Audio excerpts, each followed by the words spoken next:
tá? Sejam muito bem-vindos aí a essa sessão do Saber da Abrisco, né? Nós vamos aqui fazer esse encontro, né, com a participação principal aqui do Tiago Pires, né, que vai nos abrilhantar com uma apresentação sobre a nova proposta regulatória do Sistema de Gestão de Segurança Operacional da ANP, que está em plena discussão, né? E a gente vai, então, poder, nessa sessão de hoje, né, saber os fundamentos, os principais características do novo regulamento que surge, e também, né, vamos estar nos inteirando aí de pormenores que poderão ser esclarecidos através de perguntas, tá? Então, a ideia é que nessa oportunidade a gente possa aí apreciar né, esse momento de poder esclarecer eventuais questões, né? E eu queria agradecer, né, a todos vocês que estão presentes aí, né? A Abrisco, com isso, dá mais um passo importante na consecução dos seus objetivos aí de interação com a sociedade, né, e articulando, então, com essa participação dos integrantes da agência, a gente faz isso com bastante robustez. Tá? Então, sem delongas, né, eu queria pedir ao Tiago, né, que fizesse a sua autoapresentação e que, na sequência, iniciasse, né, a sua exposição. Tá? Sejam muito bem-vindos, sucesso a todos aí.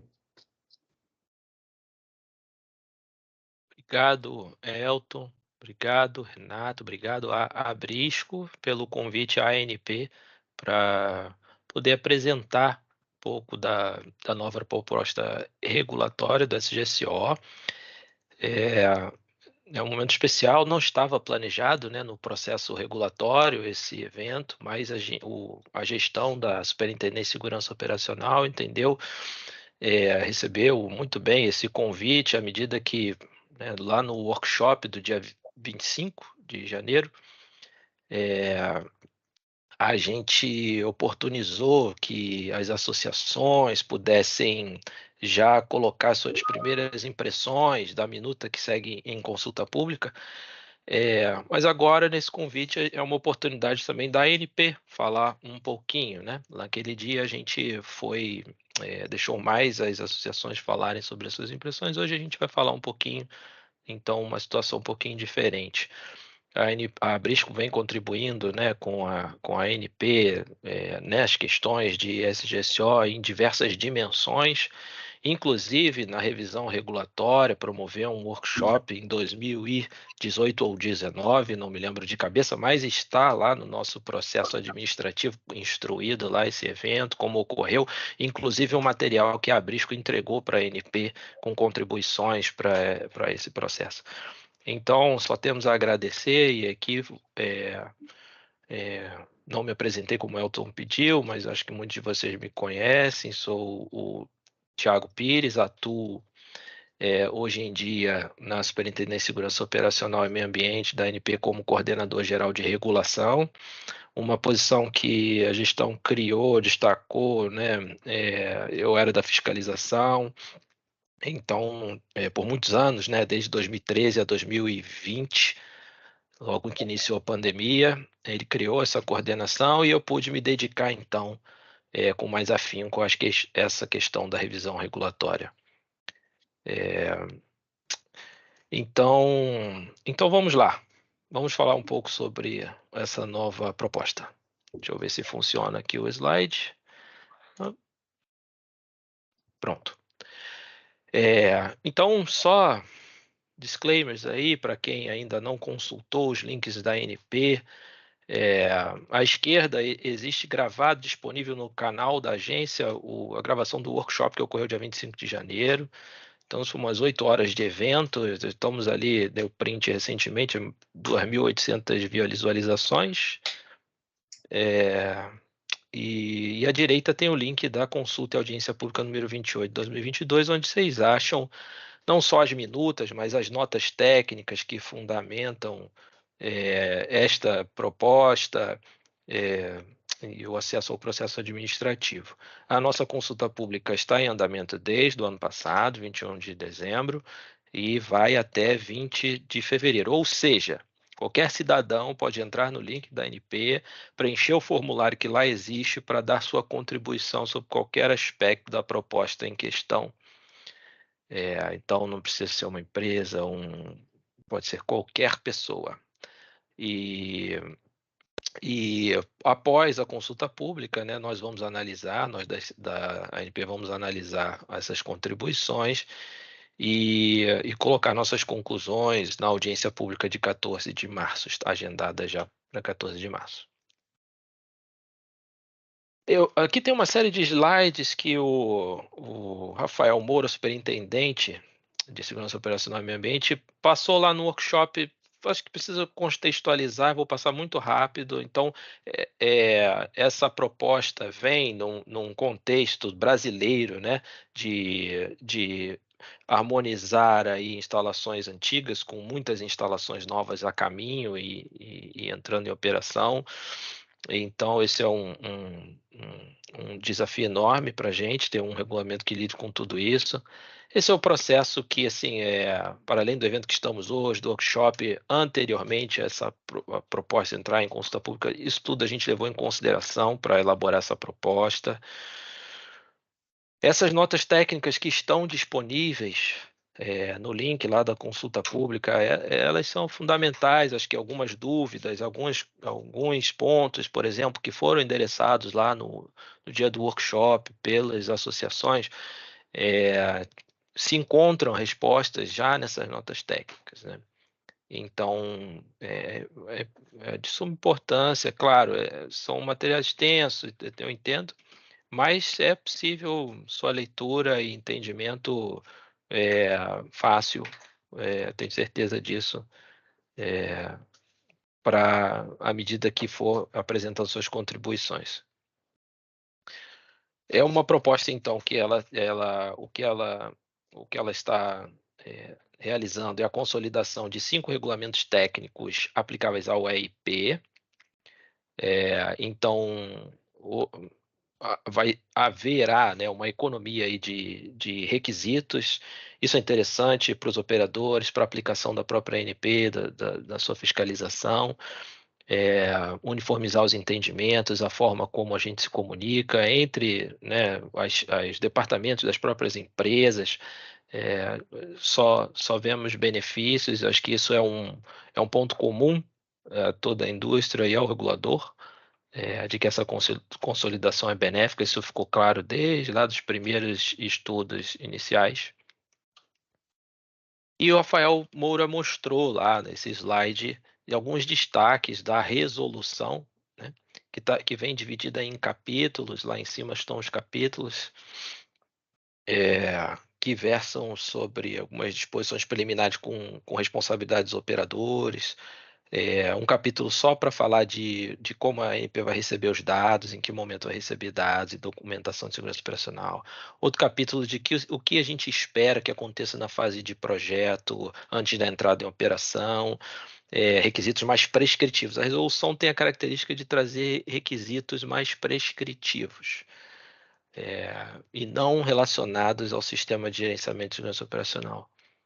Tem requisitos sobre essa mudança de operador, que tem ocorrido com grande frequência no Brasil, principalmente no ambiente terrestre, mas também no ambiente offshore.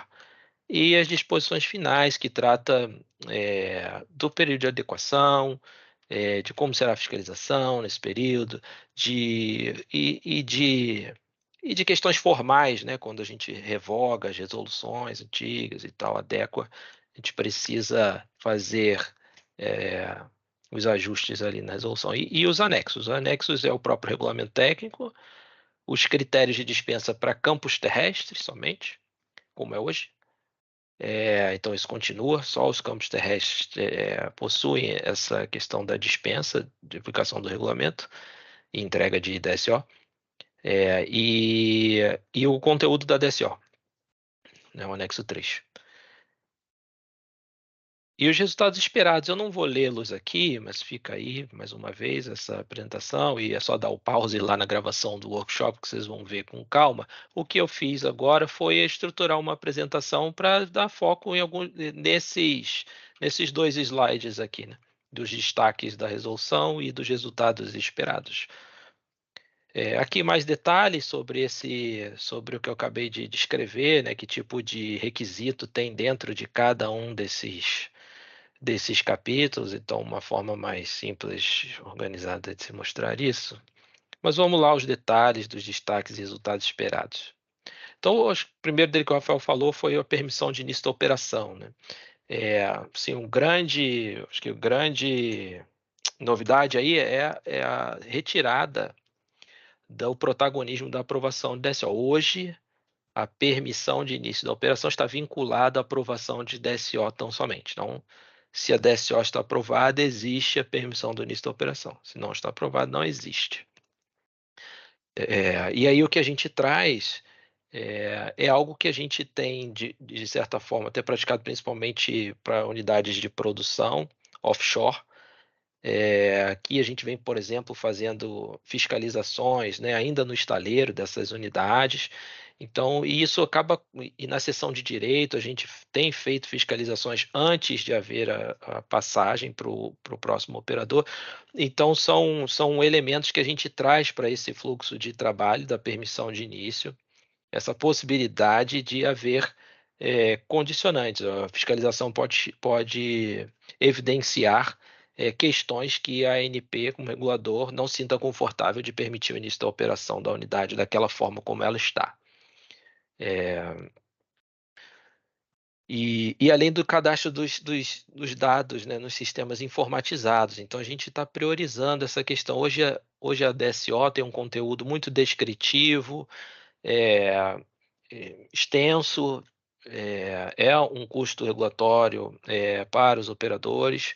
Para nós também tratarmos esses dados, temos alguma dificuldade administrativa, de ver em forma de texto, PDF, como lidar com esses dados, como fazer um planejamento inteligente em cima deles. Então, dessa forma, a gente está mudando as características da documentação de segurança operacional para serem é, para serem mais documentos que pertencem já ao sistema de gestão do operador, então não é algo que eles vão elaborar para a ANP, então apenas vão entregar o que eles já possuem dentro do seu sistema de gestão, e, e esses dados de equipamentos, dutos, hoje, eles vão ser cadastrados, características da instalação vão ser cadastradas nos sistemas informatizados da ANP, como o sistema DPP, por exemplo. Então, a gente vai priorizar e evitar essa redundância de dados, dado no DPP e dado dentro da DSO e tal. Então, ações regulatórias proporcionais à complexidade é justamente essa decisão de fazer a fiscalização pré-operacional ou não. Não é sempre que a gente vai fazer. Mesma coisa na seção de direitos, isso depende da complexidade da unidade, o contexto em que ela está inserida e da nossa capacidade de fiscalização, obviamente. E a gente está dando nesse processo também, nesse mapeamento, uma previsibilidade e, no nosso entendimento, uma simplicidade no caso de cessão de direitos, a transferência do ativo para outros operadores. Então, assim, um pouco mais do conteúdo, né? A DSO foi estruturada para, então, nos apresentar, que os operadores apresentem para a ANP, como um dos elementos para a permissão de segurança operacional, as características físicas dessa unidade, então, o arranjo geral, um próprio plano de segurança dessas unidades, fluxograma de processo, então, diagrama de ancoragem, são características mais físicas, né? E também características organizacionais, aí diria o documento de interface, a própria estrutura organizacional e características operacionais. Então, talvez uma coisa principal aí seja do destaque para o diagrama Bow-Tie, para a ANP receber de uma forma estruturada, homogênea de todos os operadores, digamos, o resultado das suas análises de risco, né? Então, para os cenários de maior risco, vão estar apresentando esse bow-tie com as barreiras associadas a esses cenários. Como eu disse, né, a gente já pensou desde o início como seria esse processo no caso da transferência do ativo da instalação para outro operador. Então, é possível que o novo operador aproveite documentos que já existiam? Se não há mudança de características físicas, então, ou operacionais, então por que a gente exigiria novos documentos desses operadores? Provavelmente as características organizacionais mudarão. Critérios de dispensa para o onshore. Então, assim, o que foi pensado para o onshore, né, assim, um passo a passo aí na esquerda, nesse diagrama. Então, primeiro se cadastra a instalação nos sistemas informatizados, né? Isso, ou seja, todas as instalações onshore vão ter que ter. A ANP precisa do dados sobre as instalações nos seus sistemas informatizados. Isso é o básico. Então, todos. Então, a partir daí também se responde agora aos critérios. Que critérios são esses? São critérios de surgência de poços, de produção e de vulnerabilidade. Note-se que de surgência e de produção eles já existem. Surgência no SGIP. Então, se existe poço surgente, segue o SGIP inteiro, se não uma questão simplificada. E o critério de produção. O critério de produção que hoje é 15 metros cúbicos por dia de petróleo e 2.000 metros cúbicos por dia de gás natural, nós estamos subindo esse valor consideravelmente. Então, com base em simulações que nós fizemos, está tudo na nota técnica, essa explicação. E por que nós estamos confortáveis em fazer isso, né? Porque ao fazer ao levantar esse limite, a gente está dispensando mais unidades, aquelas que operam menos desse limite. Então, por quê? Porque nós estamos entrando agora com um novo critério, que é o critério de vulnerabilidade, que nós absorvemos de uma experiência da Agência Nacional de Mineração na sua regulação de segurança para barragens de mineração. Então, é uma forma, na verdade, talvez mais simples, na minha opinião, do que eles aplicam lá, que é um esquema de pontuação. Aqui a gente está interessado simplesmente em saber se aquela instalação algum dos piores cenários dele, né? Ou existe algum cenário que pode afetar alguns desses itens que estão listados aí.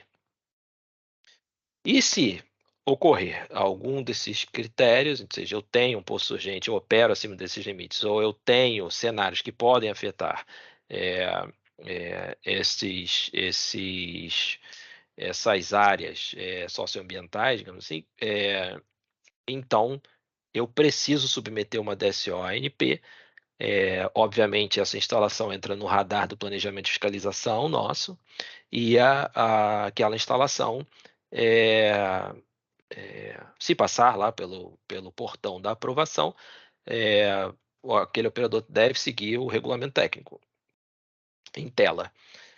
Caso não, ou seja, não tem poço urgente, opera menos e nenhum dos meus cenários pode afetar essas áreas, então não preciso submeter DSO e tampouco seguir o regulamento técnico. Agora, se eu tenho um operador que tem uma variedade de ativos e em algum campo dele ele já tem que seguir o regulamento técnico, ou seja, ele tem que ter um sistema de gestão alinhado com os requisitos que estão postos, obviamente que a expectativa regulatória é que esse operador utilize o mesmo sistema de gestão para gerenciar qualquer ativo dele. É uma questão sistema de gestão é uma questão corporativa. Agora, se não, se ele é um operador que só opera aqueles campos dispensados mesmo, então o que ele tem que fazer é seguir as boas práticas, né? Até por questões do contrato de IP. Assim, existe a resolução de segurança operacional, os regulamentos técnicos, mas isso tudo começa na assinatura do contrato de IP. Então, assim, dos resultados esperados que o Rafael Moura colocou naquele dia,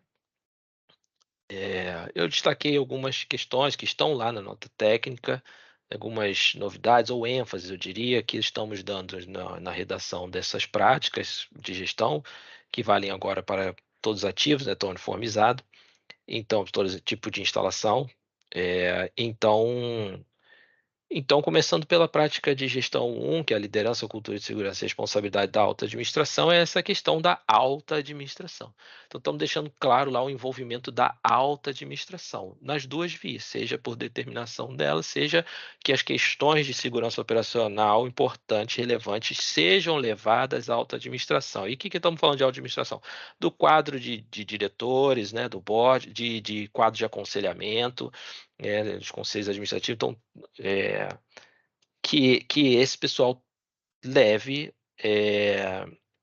em conta os riscos operacionais nas suas decisões, né? Isso é uma cláusula contratual que eu acabei de falar.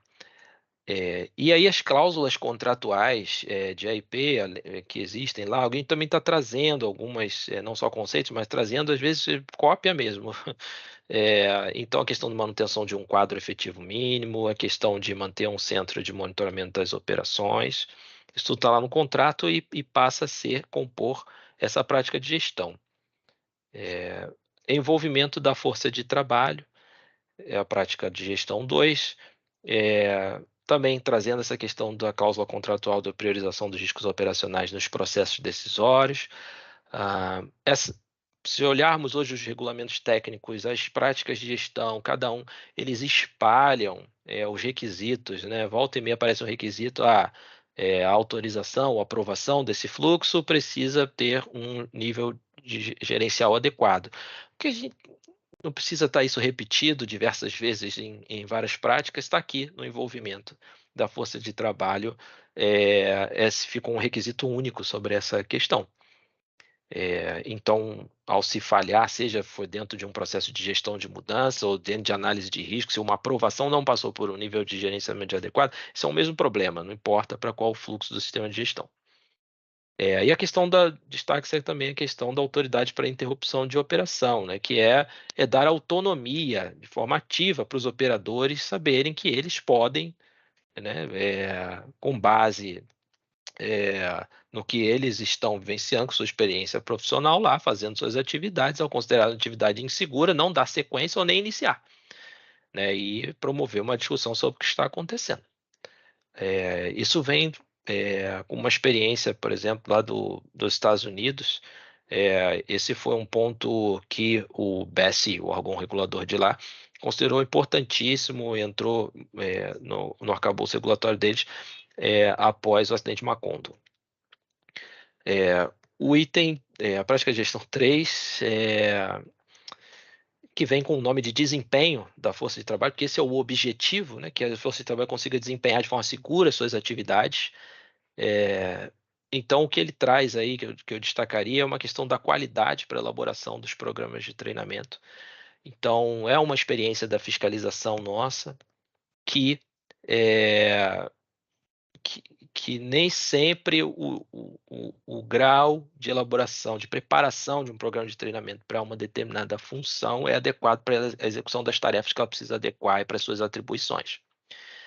Então, a exemplo, já observamos que treinamento, às vezes, tem procedimentos críticos, autoleitura. A autoleitura não é treinamento, né?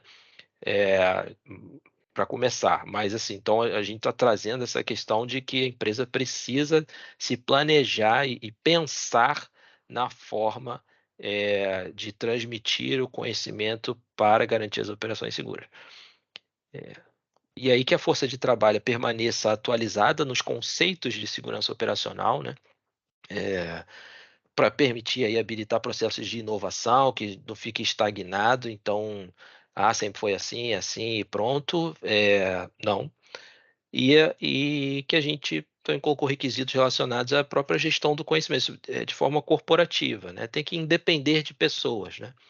Então, são concessões, temos concessões, regime de partilha, mas tudo aí com ciclo de vida de 30 anos, né, 25 operacional, mas esse conhecimento ele precisa passar da fase de projeto e pelas mudanças de pessoal durante a operação de uma forma consistente, robusta. Fatores humanos. Fatores humanos talvez seja a prática que mais renovou a sua redação, com esses nortes, né, que a gente queria dar para a prática de gestão uma maior clareza de propósito, ou seja, trazer requisitos mais norteadores. Não é pegar na mão, né? Mas dizer mais um pouco sobre o que se espera que seja feito, né? A Caroline Moraes, acho que ela está aí, mas ela sempre tem falado nos eventos que tem participado, inclusive no workshop ela repetiu isso, que aqueles requisitos que estão lá, eles já existem no arcabouço regulatório atual. E que a fiscalização tem dado bastante foco nessas questões e explicado também à indústria essas questões.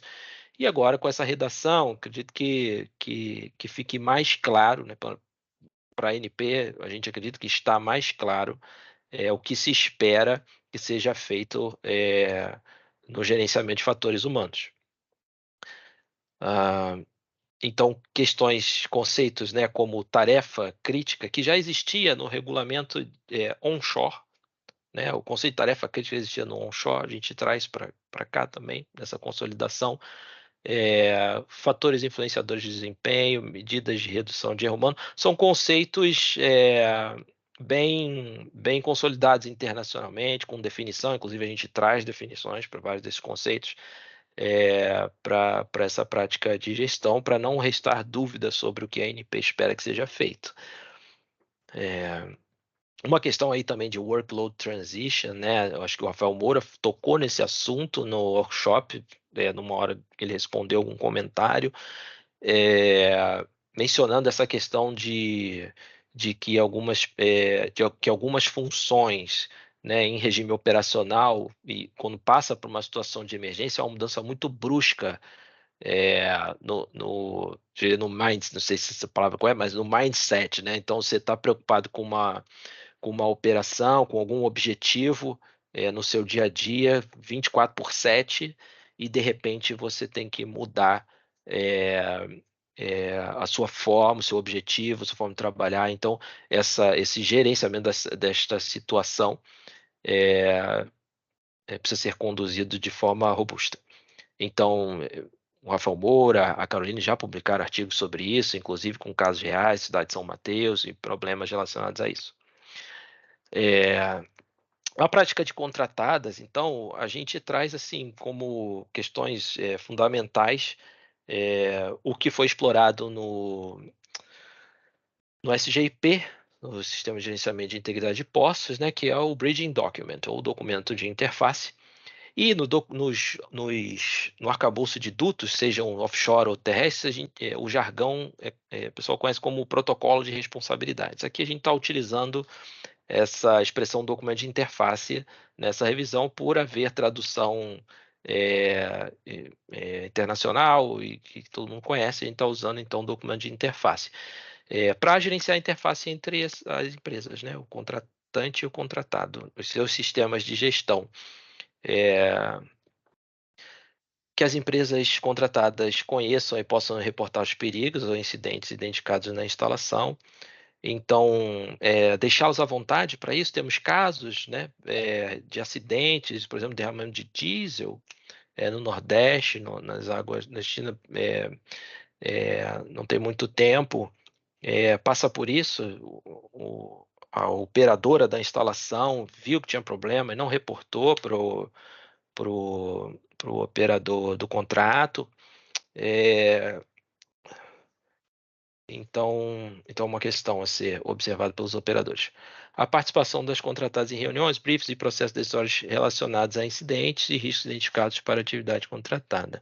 Então, o que a gente quer é que a contratada seja tratada como, né, membro daquela equipe que está gerenciando e que está operando aquele ativo que possui um risco relevante associado.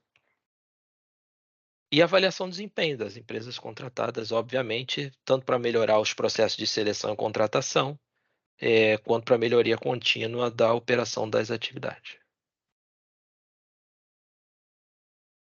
Na prática de monitoramento e melhoria contínua de desempenho, o que se destaca aqui é a questão de que o monitoramento de desempenho ele não tem que ser só local, mas corporativo, né?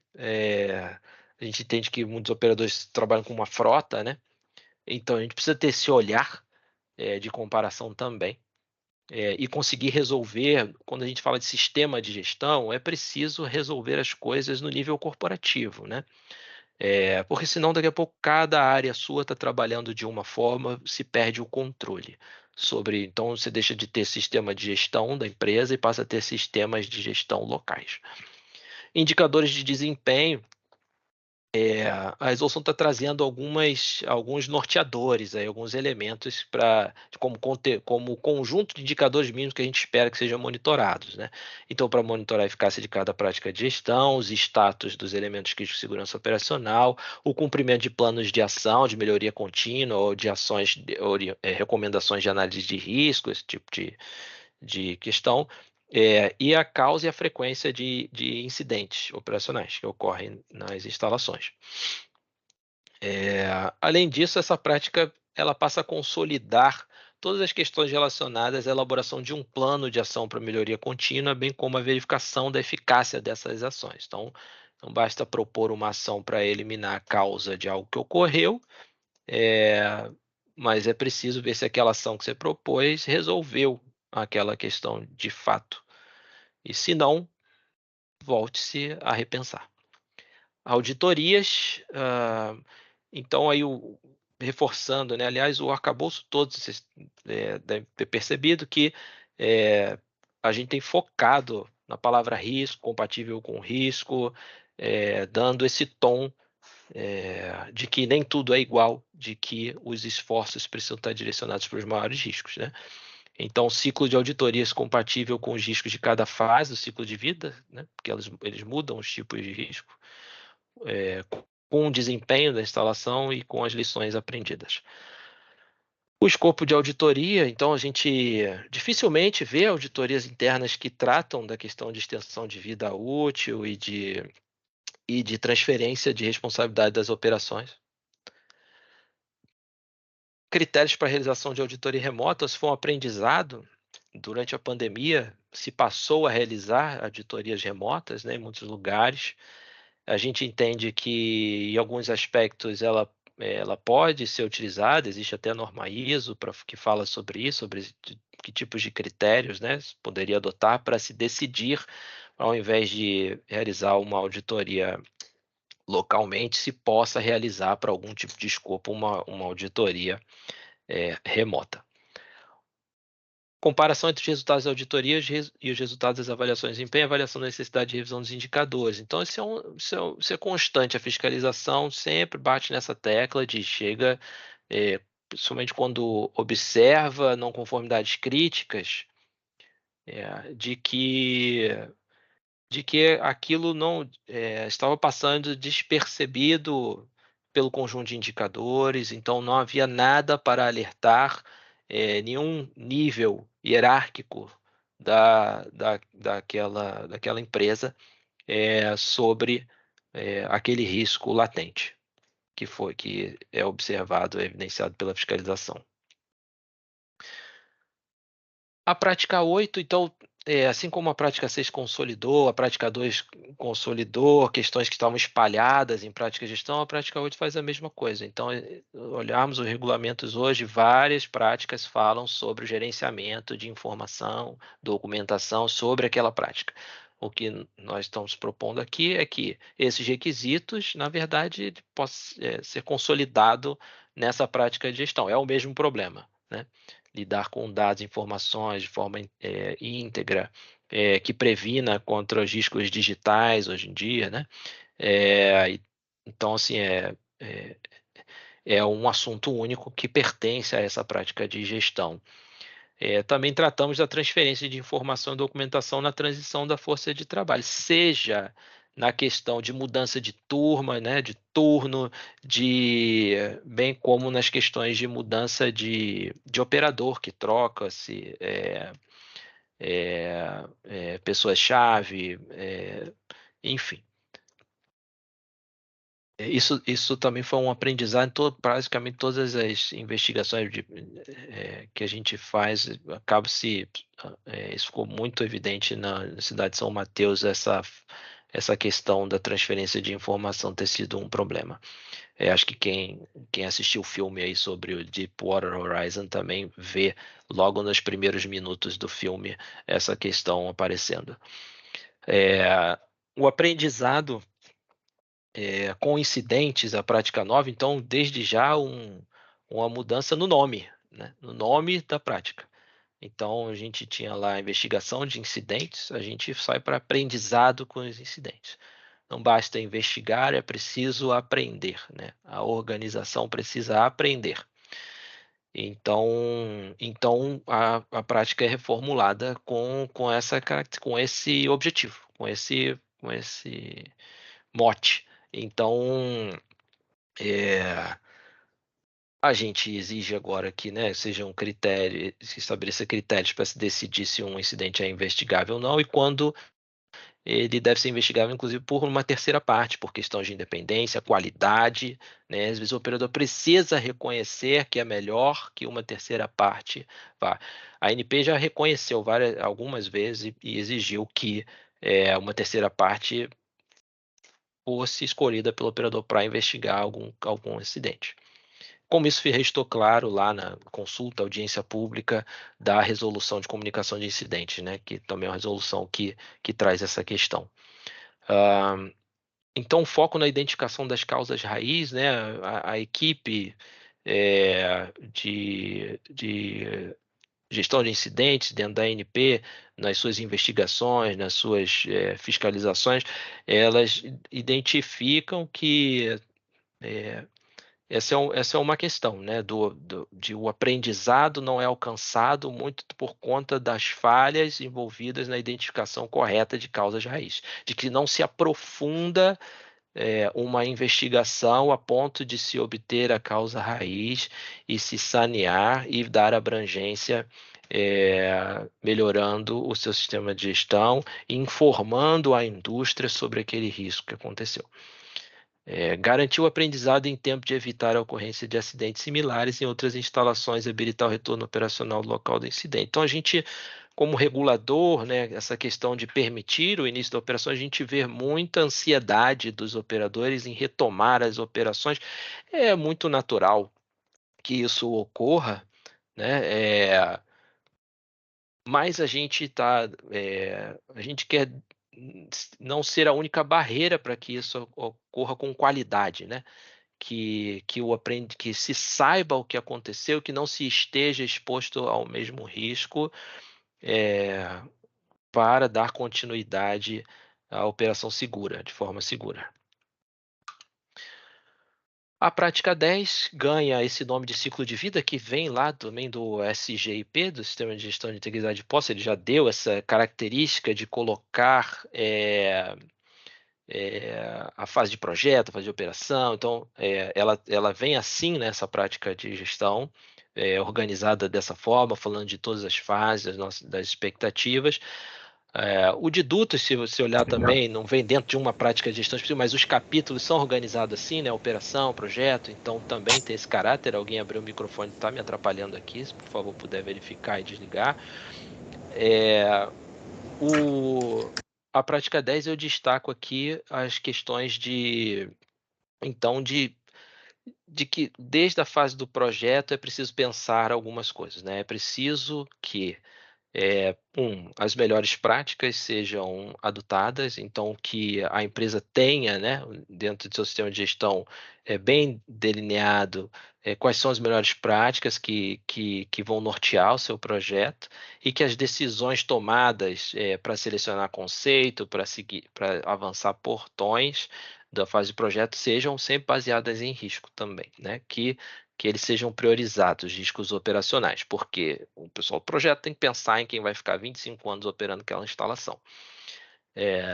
Definição da vida útil é preciso, né? Quando se projeta uma unidade, se projeta para uma determinada vida útil, e que durante a operação isso pode mudar, né? Devido às condições que podem ser talvez um pouco diferentes daquilo mais severas, daquilo que foi previsto. Então, é preciso que esse gerenciamento da vida ocorra constantemente, e é preciso definir uma solução técnica para o descomissionamento já no projeto. Isso a ANP aprendeu olhando, né, fazendo benchmark internacional no Reino Unido, questões muito claras, e os próprios operadores de lá nos contando que muitas unidades eram projetadas, às vezes, sem pensar no seu projeto de comissionamento, de como que um dia aquilo seria removido, ou mesmo que pensassem que aquilo não era levado em conta no gerenciamento daquela instalação, que muitas partes da instalação eram removidas, as pessoas não sabiam nem para que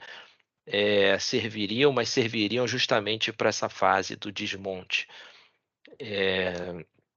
E aí só aumenta o custo de descomissionamento. É claro que na fase de projeto, né, as soluções técnicas são aquilo que existe naquele momento, depois de 25 anos podem existir outras soluções, e o plano de descomissionamento da instalação, o PDI, a ser apresentado à ANP e executado pela empresa, né, ele obviamente pode trazer novas soluções, mas é preciso garantir que é possível descomissionar, e que aquele custo daquela solução está dentro do projeto de desenvolvimento daquela empresa. Então, que aquilo é absorvido por aquele projeto. As instalações, as interfaces homem-máquina devem ser projetadas para o gerenciamento de informação, controles e alarmes, que existam alarmes suficientes para habilitar a ação humana, né? A gente vai falar de gerenciamento de alarmes mais adiante na prática 15. A gente trata da proteção dos riscos digitais tecnológicos, seja cybersecurity entra aí, limitar atividades de comissionamento concomitantes com a operação e manutenção. Esse é um aprendizado da investigação de P36, o relatório lá no site da ANP. Desde lá a gente vê muitas unidades entrando em operação, então, com muito comissionamento ainda por fazer, né? Então, essa ansiedade de iniciar a operação, trazendo complicações para a própria operação e, às vezes, afundamento de uma plataforma. Descomissionar parte sem plano de retorno e sem gerenciamento de integridade. Então, é isso. Então, se tem alguma parte da sua instalação que você não sabe, que não tem planejamento para retornar com ela, e você não quer gerenciar a integridade, tudo bem, só tirar de lá. Agora, quer ficar com ela lá para um dia pensar no plano de retorno? Será que vou usar? Será que não vou usar? Vou deixar gerenciar a integridade daquela parte também. Gerenciamento da conversão de uso. Então, esse é o aprendizado com a cidade de São Mateus. A gente vê até hoje também, com esses derramamentos de óleo no mar, pelo casco de unidades convertidas, que essa fase ela tem sido crítica para os acidentes que estão ocorrendo no Brasil. A avaliação de extensão de vida para elementos críticos de segurança operacional. Então, essa foi uma decisão que a gente tomou, a gente discutiu internamente muito se a extensão de vida útil deveria ser um processo aplicável a toda a instalação, mas a gente decidiu por focar nos elementos kits de segurança operacional. Então, esse fluxo, a empresa quer aplicar para mais, ótimo, mas a gente está dando orientação para que seja aplicado para os elementos críticos. Os próprios elementos kits de segurança operacional, então, a gente vem com a novidade, entre aspas, porque nós da ANP, junto com a indústria, estamos discutindo isso há anos, sobre os padrões de desempenho. É uma prática regulatória internacional, as empresas conhecem. O processo de verificação de elementos de segurança operacional, que já existe hoje no arcabouço, na resolução 43 de 2007, né, já é uma responsabilidade que os operadores verifiquem os elementos de segurança operacional, para além das auditorias de sistema de gestão, eles devem verificar os elementos críticos. Os resultados, conforme os nossos relatórios anuais mostram, né, da nossa fiscalização, os resultados de fiscalização mostram que os operadores parecem não ter absorvido essa responsabilidade dentro do seu sistema de gestão, dentro da sua governança. Restituição imediata de elementos críticos de segurança operacional em caso de falha, falta, degradação. Então, também a gente vê pouco recurso aplicado uma vez deparado com uma falha, falta ou degradação de um elemento crítico, pouco recurso e ação para restituição. Vou restituir. Não, a gente vê muitos elementos críticos contingenciados por aí. né? E não que isso não possa ser feito, mas tem que ser um caso excepcional, ou seja, ao fazer a mudança temporária, o que nós da fiscalização vemos se a justificativa técnica para a mudança temporária está clara, por que não restituiu, não restituiu, e que essa mudança de fato seja temporária, né? Não é aquela temporária permanente como alguém sugeriu no workshop do dia 25 de janeiro. Acho que foi a SPE. A prática de gestão de integridade. Então, se vocês lerem o SGSO hoje, em algum momento, em algum título, vocês vão ver a palavra suprimento, suprimento de materiais, essa expressão, mas não há nenhum requisito claro sobre isso. Então, em algum momento desse processo regulatório foi o título, mas não foi um requisito claro. Agora a gente está deixando claro o que a gente espera. A gente fala também de reparos, esse é um resultado de fiscalização muito recorrente, essa questão dos reparos, principalmente, né, em linhas. Então, esses reparos temporários também com, às vezes, intenções permanentes, né, ficam lá muito tempo. Outras vezes, questões de qualidade não são observadas, o uso do material não certificado, a forma como é feita, né? E também os reparos, uma vez instalados, não passam por testes e inspeção.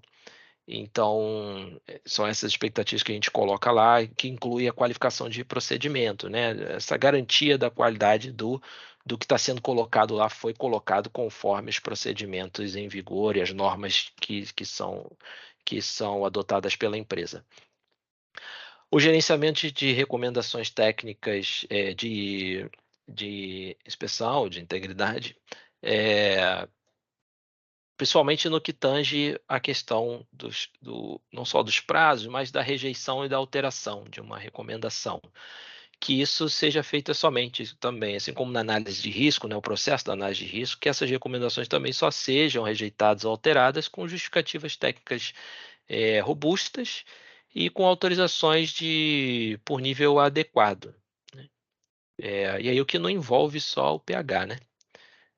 Avaliação da vida remanescente e revisão de limites operacionais. Então, é um processo também que a gente traz requisitos para que esse seja um processo contínuo dentro do sistema de gestão da empresa. Prática 12, talvez um grande interesse aqui dessa audiência, pelo menos da associação da Brisco. Identificação de perigos e análise de riscos. A gente traz o conceito de critério de risco, certo? A gente já viu, principalmente novos entrantes com problemas em relação ao critério de risco, não tendo critério de risco claro. A gente também já viu, aí vou fazer uma conexão da prática 12 com a prática 5 lá, o Bridging Document, por exemplo.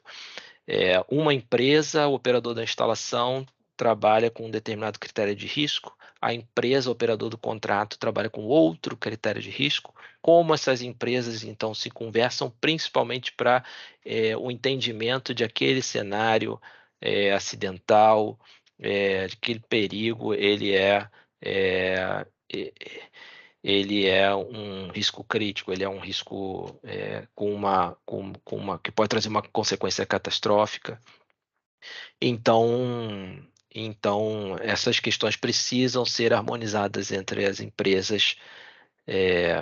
Técnica adequada para análise de risco. Então, aqui chama atenção para os resultados de fiscalização no sentido de que, às vezes, a técnica original, né, análise de risco feita para a operação, muito boa, robusta, mas passa-se um tempo e faz-se uma mudança, ou se depara com alguma novidade, e a análise de risco que, que se faz a partir daí não tem as mesmas, a mesma qualidade ou a mesma adequação à complexidade dos riscos envolvidos naquela situação.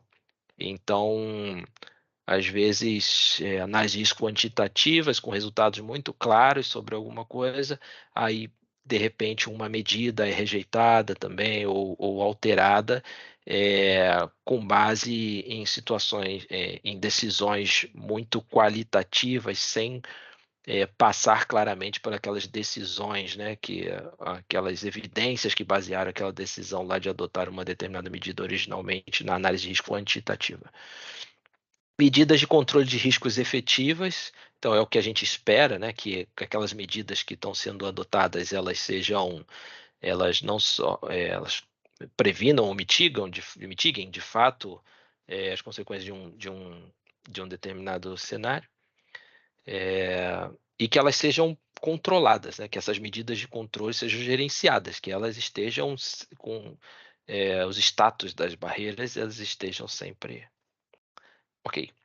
Riscos digitais e tecnológicos, a gente traz também essa característica. Olha, a gente, principalmente para as operações remotas, né, que estão acontecendo, a, a gente vê que decisões são tomadas remotamente dos locais e às vezes fragilidades. A gente tem discutido isso no âmbito do International Regulators Forum também, como essas questões cibernéticas é, é, podem trazer vulnerabilidades à segurança das operações.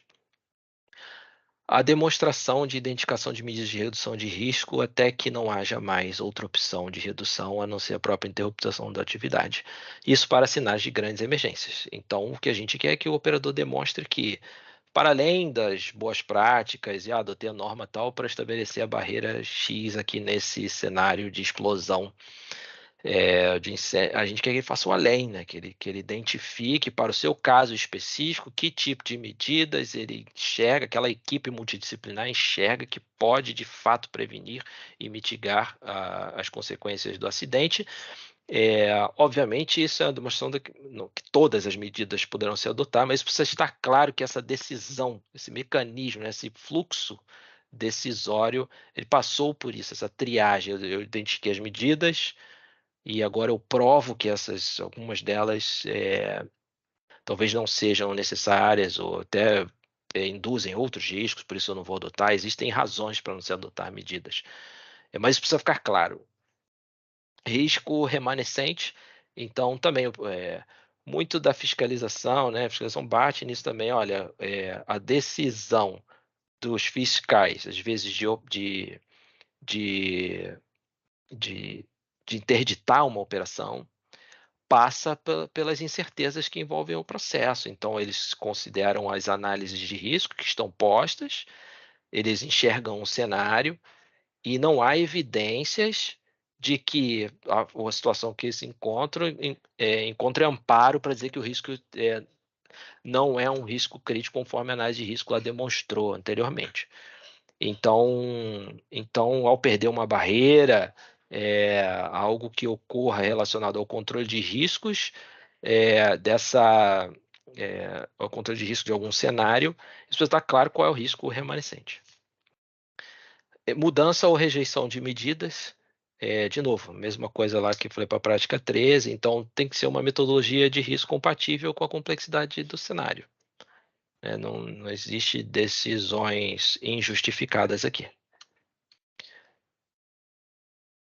Prática de planejamento e gerenciamento de grandes emergências, a 14. Então, um item que foi comentado no workshop é que assim, a gente está dando ênfase à questão das grandes emergências, né? Dando continuidade ao que já estava nesse dia, mas até nos requisitos a gente reforçando essa questão, na própria definição dos elementos de segurança operacional, a gente fala direto em grandes emergências. E aí isso tem um link direto com a análise de riscos, né, da identificação desses cenários, e que depende da situação operacional. Digo isso porque a gente vê unidades que, sei lá, um exemplo bobo, mas recorrente é a conexão de uma unidade de produção com uma unidade de manutenção. Então, chega lá uma unidade de manutenção, conecta-se a ela, e às vezes o plano de emergências nem altera, nem se faz uma reflexão sobre se os procedimentos de emergência que estão definidos, eles continuam execuíveis. Estabelecimento das tarefas relacionadas a cada função prevista na EOR e designação de responsáveis e substitutos para a EOR. Então, alguns resultados de fiscalização importantes que a gente vê, às vezes pessoas escaladas para a EOR, mas aí você vê que a mesma pessoa está escalada para ser um comandante de um incidente e a pessoa que, que vai substituir o contador de um muster point lá. Não tem como acontecer alguns acúmulos de função nessa questão. Então, é preciso ter critérios e saber que a unidade está protegida e que essas pessoas estão treinadas, e elas têm as condições para atuar conforme planejado, levando em consideração aquela questão do workload transition dos fatores humanos. Treinamentos para excelência da resposta à emergência, então a gente traz requisitos sobre esses treinamentos, o que inclui falar com as comunidades vizinhas afetadas e que podem ter um papel na proteção da vida humana e do meio ambiente, nem que seja apenas evacuação. É preciso entender o que precisa ser feito. A SPE deu uma contribuição importante no workshop sobre até benchmarking com outros segmentos industriais. Ciclos para simulados, então a gente estabelece, assim como ciclo de auditoria, a gente estabelece ciclo para simulados. Aqui também a gente está tratando simulados para cenários de grandes emergências, não estava de todos os cenários. Inclusive, os exercícios simulados precisam estar mais próximos da realidade, né?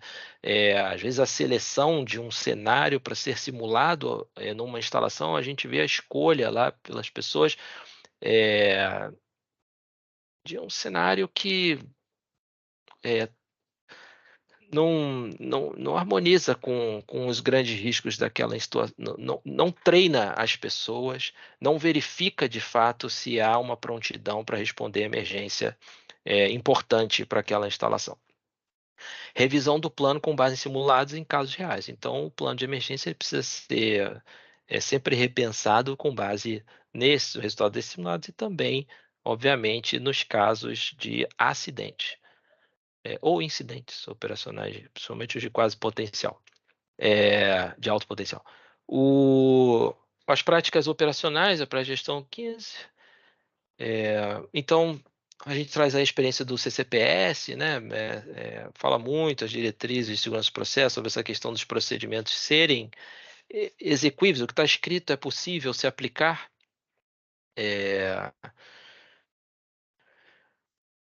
Gerenciamento de alarmes, então a gente está muito preocupado com resultados de fiscalização, às vezes a gente consegue enxergar situações operacionais de alarmes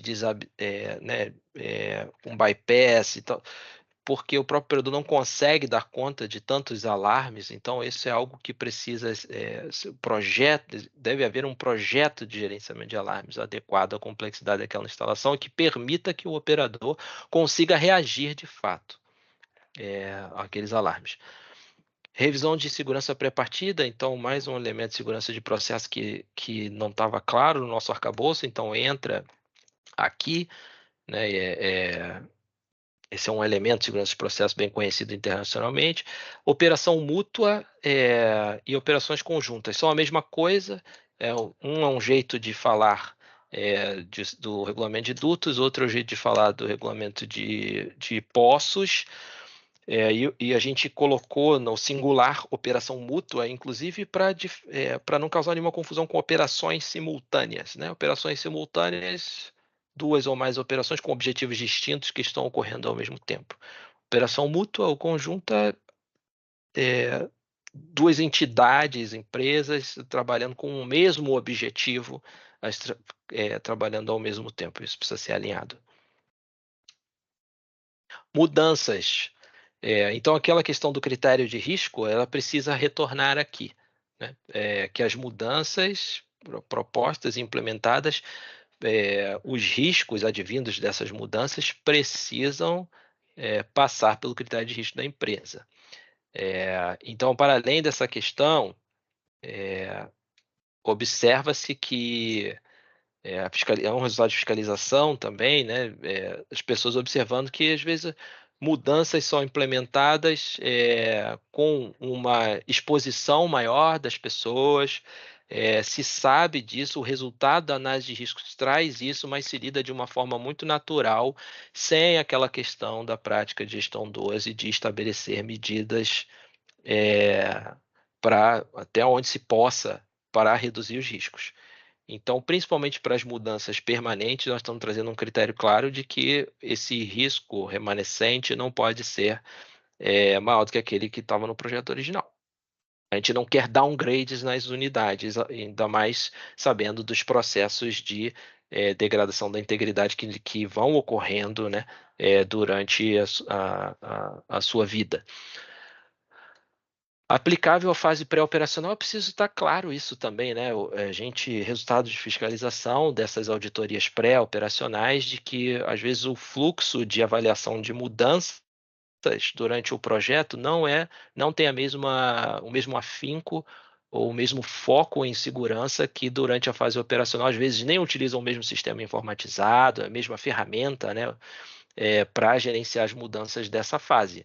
Então, a gente vê um foco muito grande lá nos impactos contratuais do EPCista, né? Prazo, custo, e a segurança fica num local ali mais reservado, talvez, ao não se aplicar as mesmas técnicas que se faz durante a operação. Mecanismos para que a força de trabalho seja capaz de identificar as situações para as quais é necessária a aplicação da prática. Então, isso também é notório, né? Quem é da Brisco sabe que gestão de mudança é frequente aparecer como um elemento de causa de grandes acidentes. Não é raro, né, que essa prática esteja envolvida em algum grau de fator causal ou de causa raiz aí. E muitos anos se fala sobre isso e muitas vezes dessas investigações aparece, não foi identificado que era necessário aplicar a prática de gestão. Outro resultado de fiscalização da ANP é dos sistemas navais, né? Então a gente vê esses acidentes que estão ocorrendo pelo casco, vazamento pelo casco e outras situações. A equipe de marinha raramente utiliza essa ferramenta. A gente já viu até a unidade que o supervisor de marinha era o gestor da gestão de mudança, mas a própria área de marinha não tem nenhuma gestão de mudança é, é, implementada ou em andamento, e não é nem porque não poderia ser porque não precisaria, né? Mas a gente entende que é porque não há essa prática mesmo absorvida para todas as áreas da instalação. Impacto da mudança pretendida em outras mudanças em implementação ou temporárias em andamento. Essa é uma contribuição, inclusive, da Brisco, daquele workshop de quando se planejar uma mudança, observar aquelas que estão acontecendo, né? E muito interessante isso, uma boa prática. Trabalho seguro, finalmente, para terminar as partes de práticas de gestão. Então, as análises de risco das áreas afetadas pelo trabalho planejado. Então, as unidades possuem aí um grande material que analisou os riscos, né, de algumas áreas, mas é difícil, às vezes, que aquela equipe consulte esse material quando seja para questões de implementação de mudança, planejar uma mudança, seja para questões do trabalho seguro, de planejar um trabalho seguro. O controle de acesso a áreas perigosas e sinalizações e os critérios e parâmetros para o adequado bloqueio, travamento, isolamento, sistemas, equipamentos, moções e válvulas, né? Então, também investigações de acidente, por exemplo, no caso de São Mateus, para além da questão de que se colocou uma raquete que foi fabricada a bordo e sem especificação e que nem cabia ali, né? Aquela junta não previa espaço para inserção de uma raquete. Para além disso, o procedimento da empresa na época, se isso tivesse bem absorvido, a operação teria feito, se ela tivesse feito o que estava escrito no procedimento originalmente, a forma de isolar, não precisaria instalar raquete nenhuma, não havia necessidade de instalação de raquete. Era só tirar um trecho de tubulação e isolar com flanges cegos e bola para frente. força de trabalho envolvida na execução, impactada pela atividade, deve ter ciência dos riscos, estar permanentemente informada sobre as condições dos sistemas afetados e controles existentes. Básico, né? Os afetados, envolvidos, saberem o que está acontecendo a todo tempo. E eu queria falar dos apêndices. 2 slides mais, termino. Tá? Poço crítico. Então, assim, o Rafael colocou lá, né, acho que na apresentação dele, falou, olha, o foco do workshop aqui nem é falar sobre os apêndices, é mais sobre as práticas de gestão, né, porque os apêndices estão mantendo os requisitos do SGP, no caso de postos, do SGSS, no caso do offshore, no caso de dutos terrestres, do RTDT, estão mantendo os requisitos, não há mudanças significativas, mas aí alguém comentou lá, alguma associação comentou, não, tem sim, tem definição lá. Então, vou trazer aqui alguns elementos que houve, sim, mudança, mas não de conceito, né? Na verdade, a mudança que houve foi para elucidar o que se quer. Então, poço crítico é uma expressão que aparece no SGP, mais de uma vez, tanto na resolução quanto no regulamento técnico do integridade de poços. Só que na resolução tem um conceito, no regulamento técnico tem outro. Então a gente já via ali que podia haver uma confusão. Na resolução, a gente queria receber informações sobre poço crítico dos operadores, significa dizer que a gente queria algumas informações dos poços para a gente decidir se a gente ia fiscalizar alguma situação, para nós planejarmos as nossas fiscalizações. Então, enquanto que o poço crítico que aparece na resolução é realmente um gerenciamento por parte do operador da sua carteira de ativos, de poços. E aí, o que a gente está trazendo é esse esclarecimento dessa parte do que o operador precisa fazer, porque a parte de planejamento e fiscalização da ANP está resolvida com os cadastros dos sistemas informatizados, isso não é mais uma questão. Então, para o operador, a gente fez essa separação de 2 conceitos, o da classificação de complexidade e de integridade. Da complexidade relacionada às características de projeto. Então, quando eu projeto a construção de um poço, eu tenho que ter critérios para disparar uma decisão de garantir recursos adequados à construção daquele poço, para responder eventuais emergências para aquele poço. Enquanto a classificação de integridade, mas durante a fase operacional, ter um gerenciamento das barreiras, da degradação, de contingenciamento, dos seus conjuntos solidários de barreiras, em que status estão, em que contexto aquele poço está, inspirado aí muito numa norma da indústria, né, o LF 117, que inclusive traz lá como estabelecer sinais de trânsito, né, se está verdinho, vermelho, amarelo, atenção, para dar foco na alocação de recursos, ações, para a restauração da integridade de determinados poços, né? Ou para agilizar o P&A de algum poço. E aí foram também excluídos requisitos do SGP, certo? Assim, a gente excluiu 2 requisitos. A questão de autorização para o abandono permanente, isso nesse fluxo que existia lá no SGP não existe mais. Então, e outro que é a isolação de formações com potencial de fluxo conectados pela perfuração de poço, estabelecer no mínimo um CSB permanente para impedir o fluxo cruzado de fluxo de formação. Porque a gente acredita que esse 10521 ele não precisa existir considerando todos os outros requisitos desse próprio SGP. Então ele estava ali sobrando. E a autorização para o abandono permanente era uma questão mais da ANP econômica, da parte da Superintendência de Desenvolvimento da Produção, do entendimento deles. Então, eles vão absorver esse fluxo por eles lá. Isso não tem questões de segurança operacional que envolve essa aprovação da nossa parte. A gente tem outros mecanismos de monitorar essa questão da ida para um abandono permanente, observando o sistema informatizado DPP, que é uma outra resolução que diz que os operadores têm que entregar relatórios com antecipação e posterior aos abandonos, a gente consegue avaliar essas questões. Enfim, dutos também. A exclusão da exigência do cumprimento de normas nacionais e internacionais específicas, principalmente dos terrestres. Então, se você entrar no RTDT lá, ele vai citar normas específicas nacionais e internacionais que devem ser seguidas. Essa não foi a filosofia de nenhum dos nossos outros regulamentos. Então a gente está nessa consolidação, dizendo, olha, isso não harmoniza, não esquece isso.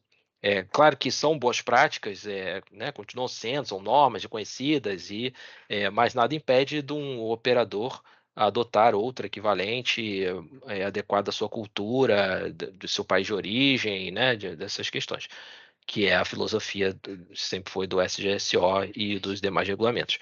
E, finalmente, o uso do termo sensível ao invés de crítico, né? Também o SGSS trouxe trecho crítico, local crítico, enquanto o RTDT terrestre lá tinha a questão do termo sensível. E a gente preferiu esse termo. A gente está usando o termo assim como poço crítico, a gente preferiu colocar essas definições, a gente está utilizando, está deixando a palavra crítico para os elementos críticos de segurança operacional, né, para não causar confusão. As pessoas perguntavam, e trecho crítico é elemento crítico? Sempre essa pergunta. Finalmente, volto aí, deixo na tela, até dia 20 de fevereiro, pessoal, 20 de fevereiro, as contribuições. Tem bastante dia ainda aí, 12 dias para mandar suas contribuições. E vemos vocês aí de novo também, 14 de março, na audiência pública. Também as inscrições estão abertas para audiência pública, seja como ouvinte, seja como expositor. Também tem um formulário nesse mesmo link, você pode se inscrever lá. Eu espero ter falado coisas importantes para vocês, terem ficado até agora aqui comigo, e fico disponível. Aí eu tenho um horário para dar um eject aqui, tá? Apertar o botão de sair e deixar vocês falando sozinhos, que é 7h15. Então, acho que no meu relógio aqui são 18h47, acho que eu falei mais do que falei que ia falar, no tempo, pelo menos, mas eu acho que está um bom tempo aí para a gente conversar um pouquinho. E aí vocês façam, Elton, Renato, façam aí, pelo favor, o gerenciamento dessas perguntas que chegam. Eu vou tentar dar o meu melhor aí, se eu puder respondê-las. Perfeito, Tiago. Muito obrigado aí pela sua apresentação bastante didática, né? Eu acho que, sem dúvida, né, a tua fala elucidou muitos aspectos aí, mas, obviamente, né, nós temos uma plateia que nos acompanha remotamente que é bastante curiosa e certamente tem muitas outras questões a trazer, né? Então, a gente vai dar continuidade aqui, sim, tá? Nós vamos dar continuidade aqui, sim. O nosso colega Fred Maia, né, ele está aqui querendo fazer uma pergunta. Fred, por favor, você vai inaugurar aqui a sessão de perguntas dessa primeira sessão do Encontro Saber aqui, 2023. Está fechado seu áudio, Fred. Opa, abriu. Vai lá. Eu não estou ouvindo o Fred, não. Você está ouvindo? Também não estou ouvindo, mas o áudio está aberto. Ih, Fred, não estamos te ouvindo. Fred, teu microfone desacoplou. Provavelmente. Não, é porque Pronto, estamos te ouvindo. Agora estão escutando? Sim, tá. Alto e claro, pode seguir. Pronto, para sair lá em Mossoró é diferente a conexão aqui do microfone. Mas, olha, boa noite a todos aí. Parabéns, Tiago, aí mais uma vez pela apresentação elucidativa aí de diversas dúvidas que todo esse grupo aí possui a respeito da aplicação do SGSO, certo? E parabéns também por essa revisão. A minha pergunta, quer dizer, nem pergunta, a minha sugestão é que na parte de emergência, Sérgio, vocês citam grandes emergências, e eu já passei agora, depois de sair da Petrobras, dando algumas consultorias que a gente tem trabalhado, o pessoal disse, não, mas a ANP só pede grandes emergências, cara. Eu digo, rapaz, grande emergência só Beirute, Chernobyl, sei lá de que, algumas poucas. Normalmente, a emergência começa pequena. Se você não controla ela pequena, no início, ela vai se tornar realmente uma catástrofe. Então, isso aí, Tiago, eu acredito, a minha sugestão é que esse termo grandes emergências eficácia e emergência, ou seja, nós temos que controlar qualquer tipo de emergência, ou seja, qualquer coisa que fuja ao controle de processo, ou seja, o meu controle de processo não está conseguindo dominar e recuperar o equilíbrio do meu processo.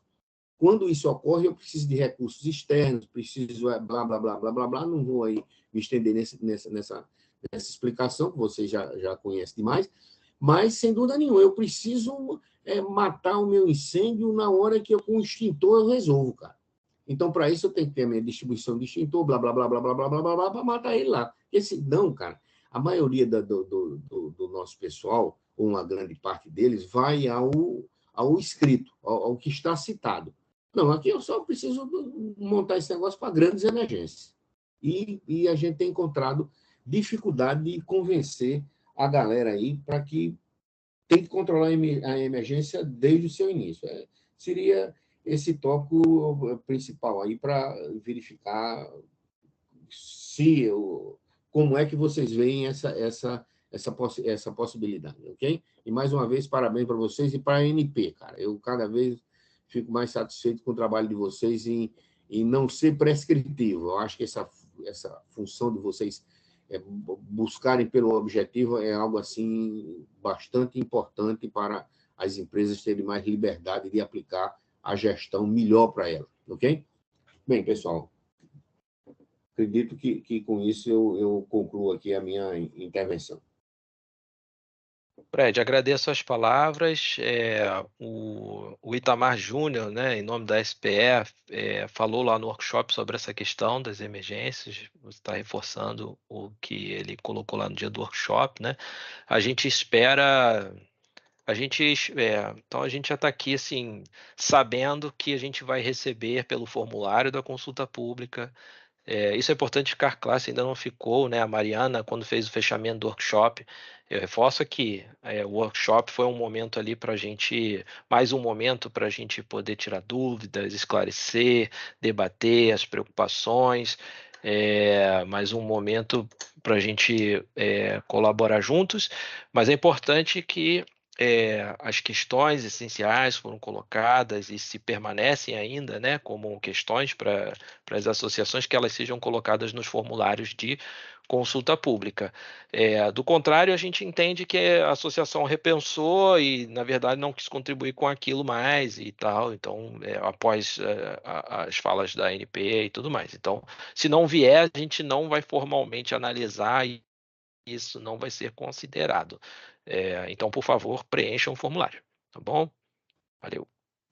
Tiago, o nosso próximo questionamento é da parte do nosso amigo Milton Lacerda. Milton, por favor, fique à vontade. Tudo bem, Tiago? Parabéns pela apresentação, maravilhosa, muito elucidativa. Queria colocar 2 pontos, se for possível. Todos dois, um de conceito e o outro de uma expectativa.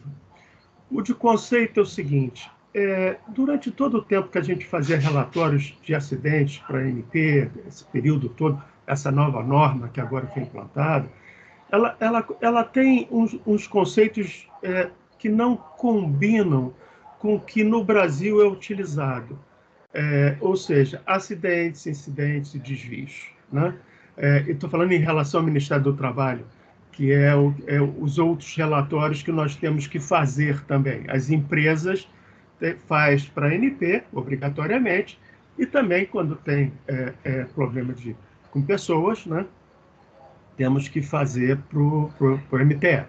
Então, aí quando você chega nesse ponto, você tem a filosofia do incidente da ANP, que entendo eu tenha sido a tradução, né, do inglês para o português do incident, né, que é o que engloba o acidente, o incidente, o near miss, né, e o desvio. Ele engloba os 3, é o incidente. Aí depois vem o acidente, que é o fato ocorrido, ou seja, com dano material.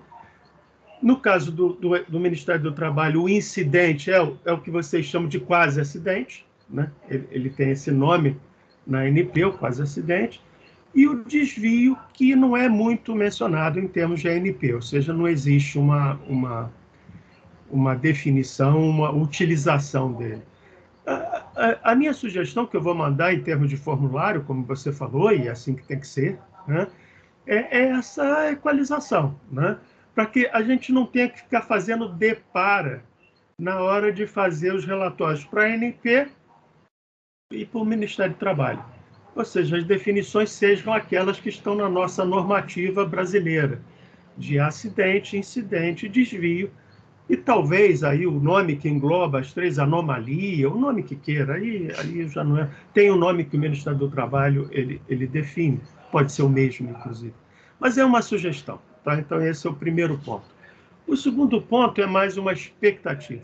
Não é, eu sei que é complicado, principalmente pelo momento, mas é a questão da certificação em SGSO, que você também conhece, que a gente vem discutindo isso há pelo menos 3 anos, né, junto com o IBP, e que esse processo está muito lento e não está conseguindo andar, todos nós sabemos disso.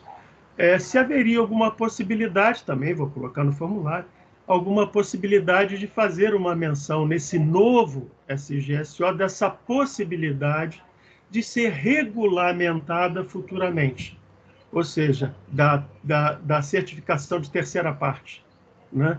Para que futuramente possa ser regulamentada, que não é o momento, acho que não cabe fazer todo um arcabouço agora no SGSO, mas pelo menos ter um item que diga a critério da ANP poderá haver a certificação de terceira parte, será futuramente definida, o que seja. Essas seriam, tem várias coisinhas pequenas, mas os dois, que eu acho que 2 conceitos, um é o conceito, não, o conceito de acidente, incidente, desvio, e o de terceira parte de certificação, se houvesse alguma coisa, seria bom, né? Mas é isso que eu queria te agradecer e parabéns pela apresentação, muito boa como sempre. Tá, Milton, obrigado aí pelas palavras, bom te ver aí também. Sobre o que você comentou, primeiro a questão das definições, mande a sugestão. O que eu sugiro é mandar a sugestão também olhando, e talvez eu possa te ajudar nisso, te enviando um link, enviando para abrir com um link, porque o que você está sugerindo, eu por ter sido secretário da audiência pública referente à revisão da resolução de comunicação de incidentes, eu lembro que nessa audiência pública, que resultou na resolução 882 de 2022, que entrou em vigor agora dia 1º de fevereiro, eu lembro que houve essa discussão lá também. Acho que foi uma pessoa, expositora da Raizen, se não me engano, que falou exatamente o que você está falando.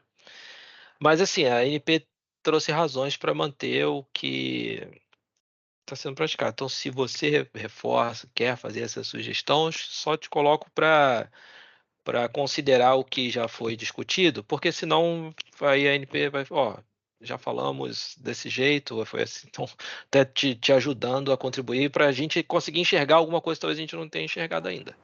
Então, me manda um link, então, se possível, me manda um link dessa discussão para que eu possa no ver site se tem alguma coisa mais.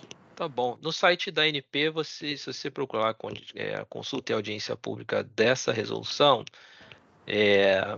você vai achar material sobre isso. Mas, assim, se não achar, eu posso te ajudar, sim, sem problema. Ok. Nada. E sobre a questão da certificação, aí também eu sugiro que leia a nota técnica, tá lá no site, esse link que eu estou disponibilizando aí agora na tela, né, que é o da consulta em relação ao SGSO. Principalmente a nota até que fala do onshore, do modelo onshore. Porque ali a gente fala sobre modelos de certificação aplicáveis lá nos Estados Unidos, aplicáveis no Brasil, que a ANP faz já considerando, né? Por exemplo, o conteúdo local tem um modelo de certificação em place, a questão dos biocombustíveis tem modelos de certificação em place. Então a gente, o NFP, né, que é a fiscalização da medição da produção, tem modelos de certificação. Então a ANP, ela tem experiência com isso, mas também vimos experiências internacionais e colocamos tudo nessa nota técnica, e a forma como a gente chegou ali de alguma coisa relacionada a isso foi, por exemplo, para o onshore, isso está na minuta de resolução, uma possibilidade do ciclo de auditorias do operador terrestre ao invés de ser de 2 anos, ser de 3 anos, se ele possui alguma questão que demonstre para a ANP que ele correu atrás de manter os seus processos, sua forma de gerenciar certificável. Então é algo que acho que também, para contribuir, dá uma leitura lá. Mas eu sei também que está no radar da ANP, eu tenho aqui convites de reunião para isso nos próximos dias, eu sei que está havendo discussões aí sobre isso. Então era isso que eu tinha para comentar. Vamos para o próximo aí de 7 horas, em 15 minutos. Ok, Vamos lá. perfeito. Ok, obrigado. Obrigado. O nosso próximo questionamento é da parte do Guilherme. Então, Guilherme Raimundo, por favor, fique à vontade. Olá, boa noite.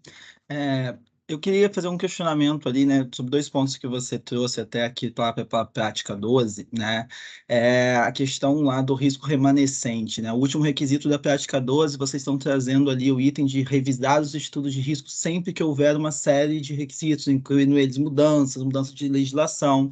Isso está indo um pouco distinto do que estava nos outros regulamentos, né, que os outros regulamentos todos estavam indo na linha de eu avaliar a necessidade de revisar esses estudos caso eu tenha uma mudança ali. O texto que está vindo hoje, tá? Pelo texto que está ali, a gente está propondo voltar com o texto que é da USGSS no formulário, tá? Porque do texto como está ali hoje, a gente está entendendo que vai ser necessário fazer uma avaliação quase constante desse risco, para eu ver se está tendo uma mudança de frequência, ou se eu estou tendo alguma mudança ali realmente do cenário, ou de mudança de risco. A gente avalia o risco sempre que tem uma mudança, mas revisar todos os estudos sempre que acontecer uma mudança, a gente acredita que o esforço disso vai ser desproporcional a esse ganho, entendeu?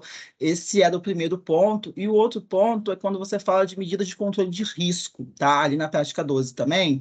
E aí você coloca ali, né, o que a gente precisava de uma definição ali no regulamento do que está englobando medidas de controle de risco. Porque vocês falam ali na letra A, por exemplo, salvaguarda, que é uma medida de controle de risco. Então, as minhas salvaguardas já existentes, eu vou considerar o risco antes e depois dessas salvaguardas. E depois vocês falam de recomendação. Então, a recomendação que viria de um estudo seria uma medida de controle de risco adicional que está vindo naquele estudo. O que está englobando dentro dessa medida de controle ou não? Então, como ficou vários termos distintos ali, a gente ficou um pouco na dúvida do que estaria adequando. Então, a nossa linha no formulário é colocar aí esses itens no glossário, para ver realmente ali o que está colocando medida de controle de risco, aí logo depois se chama medida de redução de risco. Então, assim, para tentar uniformizar esses termos, e a gente está falando sempre a mesma língua, porque fica um pouco divergente ali nesses conceitos, tá bom? Guilherme, você foi muito claro na sua explicação. Então, vamos receber aqui e tratar tecnicamente as contribuições. Quando você falou sim, eu não, você falou nós. Aí nós, me deixe saber, você está falando de que local aí?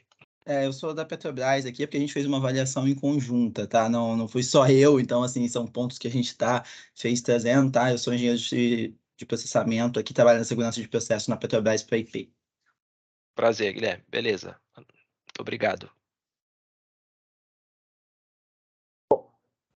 O próximo questionamento, Tiago, é do Luiz Gustavo. Luiz Gustavo, por favor.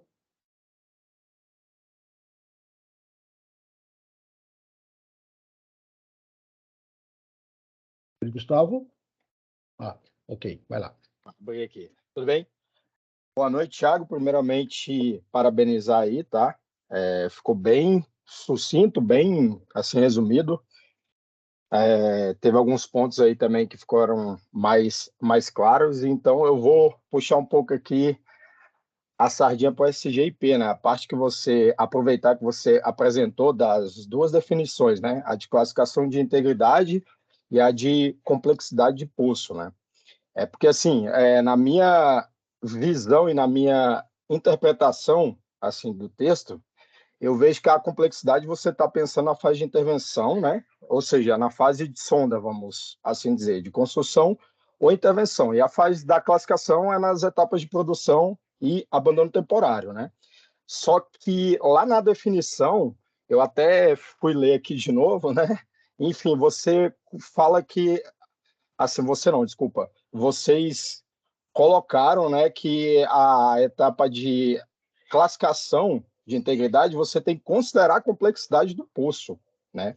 Então, isso afeta mais ou menos os critérios, pelo que eu vi, assim, de mercado, que as unidades estão, Porque, assim, eu entendo que a criticidade virou a classificação de integridade, né, na fase de produção e abandono temporário. Só que lá você fala que tem que considerar a complexidade do poço, no caso, na classificação. Então, para mim, não são duas coisas igual você apresentou, né? É uma coisa que está dentro da outra, entendeu? Pelo menos é isso que ficou para mim no texto que está hoje lá na minuta. E se você puder explicar mais isso, agradeço. Tá? Prazer. Prazer, Luiz. Obrigado pelo seu comentário, sua dúvida. Você é de onde, Luiz? Só para eu também ficar conhecendo Também melhor as trabalho pessoas. na Petrobras, eu sou da área de integridade de poço também. Legal, prazer. Luiz, acho que quando você começou a sua fala, perfeito, assim, é a questão da complexidade do projeto, né? Então, da fase de sonda, intervenção, vou construir, vou intervir, vou me preparar para a entrada do poço e tal. Então, agora a questão do status operacional, eu poderia ter feito um slide melhor, ficou separadão, né? Mas você está falando, tá certo. Tem um link com. Porque para classificar o status operacional, quer dizer, não adianta nós enxergarmos o poço, todo o poço de forma igual, né? Então, tem as questões dos conjuntos solidários de barreiras, as proteções, salvaguardas, que estão ali protegendo a contenção, mas e se existe metodologia, se uma degradar e tal, duas, o que que eu faço e como eu categorizo isso, a gente precisa olhar o contexto, aquele poço está onde, aquele poço. Então, que significa dizer, olha, se eu estava lá na hora de construir um poço ou intervir um poço, eu categorizei a complexidade dele como alta, precisei de decidir por ter recursos de resposta a emergências mais robustos para responder eventual emergência quando eu fizer a atividade. Então, se eu sei que o poço tem essas condições, né, se é razoável pensar que uma perda de contenção, um descontrole do poço dessa natureza, que tem essa natureza lá desde o início, então ele tem consequências maiores também. Então, por isso que para categorizar o status operacional, não basta olhar como está a condição operacional de cada elemento, mas sim o seu contexto também. Então, trazer esse contexto da complexidade para dentro para ajudar, para auxiliar nessa categorização porque existem postos que, se entrar em blowout, vão ter consequências piores do que outros, né? Embora o blowout sempre uma consequência drástica, postos e postos, diferente, inclusive nas áreas sensíveis em que ele pode estar perto e afetar outras atividades ali. Então é nesse contexto, não sei se eu fui claro, mas nada impede de vocês contribuírem para a gente aprimorar, deixar isso tudo mais claro também. A gente achou que a redação estava boa, claro, mas se você está trazendo dúvidas, talvez seja possível aprimorar essa redação que está lá. Ok, a gente vai encaminhar, sim, Thiago, umas propostas, tá? Já está até assim minutada, mas aí até o dia 20, quanto você falou, né? 20, Aí na aliás, até o, tela, 20 de fevereiro, isso mesmo. exatamente. Então, até lá a gente vai assim encaminhar, sim, tá bom? E obrigado Bacana. pelo esclarecimento aí. Nada, que isso. Tiago, indo agora para o nosso último questionamento, né? Estamos aí no estertor do tempo, né? O nosso amigo Carlos Magno vai apresentar isso, as suas questões, por favor. Olá, boa tarde, perdão, boa noite, né? Gostei muito da apresentação, barato. Desculpa estar aqui tão à vontade, que eu sou aposentado do Petrobras, mas eu sou pesquisador na UF, né? Dou aula lá no doutorado lá. É o seguinte, eu adorei a sua apresentação. Uma coisa que eu sinto falta, eu trabalhei, sei lá, 30 e tantos anos fazendo análise de risco aí, fui uma das pessoas que se aprofundou isso em tese, né? Doutorado. É o seguinte, quando a gente discute complexidade, a gente tem uma série de fatores que a gente tem que considerar, né? Tem que levar em conta. E eu lembro que no penúltimo congresso do risco, a gente propôs 2 teoremas para poder você calcular a complexidade de um poço, por exemplo, de uma operação, de uma situação qualquer, né? Porque tem a questão da consequência, tem a questão da probabilidade do evento acontecer e por aí vai. A minha pergunta é, por que a gente não dá um passo à frente nisso e desenvolve um sistema, né, em que a gente já apurar? É fácil fazer isso, né? Então você pensa aí, você botou poço urgente, poço não urgente, você consegue fazer uma clusterização desses caras, né? Mas só que tem uma série de outras consequências aí, como área sensível, blá, blá, blá. Então, pensando nisso tudo, né, e aplicando um pouco mais de teoria, a gente conseguiria fazer por região, ou por bacia, ou por cluster de poços e outras coisas, essa classificação. A ANP fazer isso antes. Então, o resultado, você acaba customizando essa necessidade e manda o cara aprofundar legal, dar uma análise. Não é fazer aquela análise lá mais ou menos, não. O Alice, voltar, essas coisas. Fazer uma coisa legal, uma coisa mais profunda. É só isso. Eu estou aproveitando os últimos 5 minutos. Tá bom? Beleza, Carlos. Vou querer ver esse artigo. Manda para mim que eu vou compartilhar com a equipe aqui também, somente a equipe de integridade de poços e sondas, para a gente se atualizar, ver o que está sendo pesquisado, desenvolvido aí. Na nossa filosofia, né, do nosso arcabouço regulatório, a gente permite que cada operador tenha, a gente estabelece o que, o objetivo é ter a classificação, é ter essa forma de gerenciar a carteira de poços, né? A forma, o como fazer essa questão da clusterização ou não, ou olhar isolada, a gente deixa a cargo dos operadores definir. Mas é sempre bom a ANP estar a par do estado da arte do que é possível ser feito. Então, por favor, compartilhe a sua pesquisa conosco, que terei um prazer imenso de ler e compartilhar aqui com o pessoal. Obrigado. Acho que já esgotamos aí o tempo para perguntas, né? Eu queria só, nesse momento, agradecer aí a participação de todos os que puderam estar aqui conosco. Nós tivemos aí um pico de 141 participantes, né, acompanhando simultaneamente, isso foi variando ao longo do tempo, né? Queria agradecer a todos os associados, a presença da diretoria da Abrisco, que está aqui junto conosco também, prestigiando esse evento importante. É a nossa primeira sessão, né, desse encontro do saber que nós fazemos, e nós vamos ter algumas outras ao longo desse ano, né? Também queria lembrar que nós teremos, nesse ano de 2023, a realização do Congresso da Abrisco, né? E vai ser no segundo semestre, a gente ainda vai fazer brevemente aí uma divulgação, mas já agora, no mês de fevereiro, nós vamos fazer a emissão do nosso Corporate Papers, né? Então, queremos aí a participação, né, de toda a comunidade, né, interessada nessas questões, né, relacionadas aí à análise de risco, segurança do processo e confiabilidade, né? Teremos aí várias outras atividades da Abrisco ao longo desse exercício de 2023. Nós iniciamos os trabalhos da nova diretoria desse biênio 2023-2024, agora no mês de janeiro, né?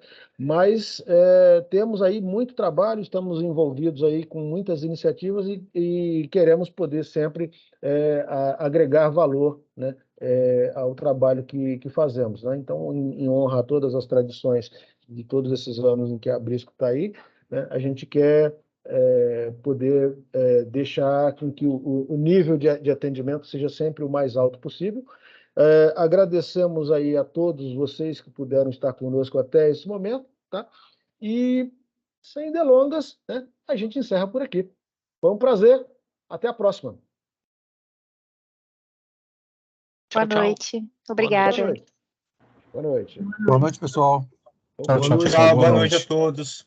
Boa noite a Boa todos. noite. Boa noite, obrigada. Cuide aí com essa chuva, viu? Thiago, muito obrigado. Viu? Boa noite. De nada. Vou querer a gravação, hein? Ah, sim, a gente vai publicar no YouTube. Isso. Então, a gente passa para você. Isso. Obrigado. Um abraço. Vou encerrar a gravação aqui agora, tá? Até mais.